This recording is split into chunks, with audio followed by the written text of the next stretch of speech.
বলেছেন সেটা আপনার ব্যাপার।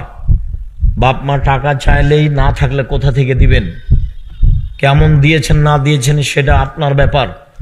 এখন এই পথ বন্ধ করেন, দিন রাত আল্লাহর কাছে কান্নাকাটি করে বাপ মায়ের জন্য তার নামে দান খেরাত করতে থাকেন। শেষকালে বয়স বেশি হলে সঠিকভাবে কথা তারা বলতে পারে না, এ কথাই ঠিক। পৃথিবীতে মানুষ হিসাবে সদাচরণের হকদার সবচেয়ে বেশি কে? বাপ মা, তারপরে নিজ ভাই, অবেজিল কুরবা, নিজ ভাই, অল এতামা, এতিম, অল মাসাকিন, ফকির মিসকিন, অল জারিদিল কুরবা, অল জারিল জুনব, নিকট প্রতিবেশী, দূর প্রতিবেশী, আর সাহেব বিল জামবে, চলার সাথী। জীবনে কোনোদিন গাড়িতে উঠে কারোর সাথে ঝগড়া করবেন না, রিক্সায় উঠে কারোর সাথে ঝগড়া করবেন না।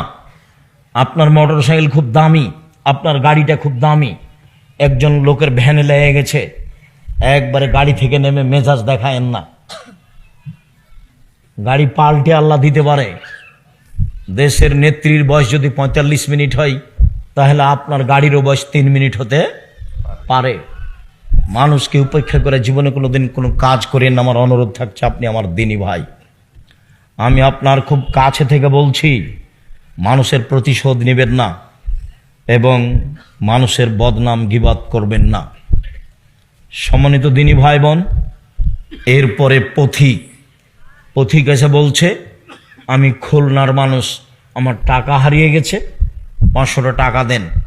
মিথ্যুক বলে তাড়িয়ে দিয়েন না, 20টা দেন, 50টা দেন।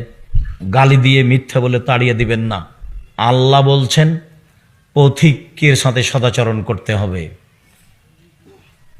চলার সাথীর সাথে সদাচরণ করতে। আপনি দেখতে পাচ্ছেন বাজারে যাচ্ছেন, একটা রিক্সা আর একটা রিক্সার সাথে লেগে গেল, এই যে গালি দিল, চাঁপাইনবাবগঞ্জের ভাষাতে যা চলে সব দিল, ঢাকার ভাষাও জানেন সেভাবে দিল।